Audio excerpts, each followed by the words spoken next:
ఒక movie industry వాళ్ళు వస్తే ఎంతోమంది టెక్నీషియన్స్ వస్తారు. ఇక్కడ ఉన్న యువత ఆ టెక్నీషియన్స్ చూసి ఒక ఎడిటర్స్ వస్తారు, కెమెరామెన్స్ వస్తారు, ఇవన్నీ చూసి వాళ్ళు కూడా ఆకర్షితులై నేను కూడా ఒక యాక్టర్ కావాలని చెప్పి మా విలేజ్లో వాళ్ళు చాలామంది యాక్టింగ్ నేర్చుకున్నారు.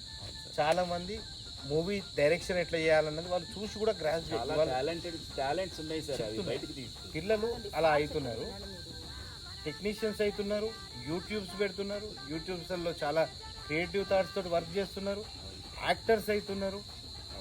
సో ఇవన్నీ ఈ ఓవరాల్ డెవలప్మెంట్ సార్ ఒక మూవీ వాళ్ళు ఇక్కడికి వచ్చింది అనుకోండి, సరే నేను మీకు ఫ్రీగా ఇచ్చినా ఎట్లా చేసినా కూడా మీరు ఒక ఖర్చు యూనిట్ ఉంటుంది, ఒక కిరాణా షాప్ నడుస్తుంది, ఒక టెంట్ హౌస్ నడుస్తుంది, ఇంకొక బిజినెస్ వాళ్ళు నడుస్తారు, ప్లస్ మా ఊరికి కూడా ఒక మంచి పేరు వస్తుంది, ఈ ఊర్లో మూవీ తీసిండ్రు అనేది ఒక టాక్ వస్తుంది.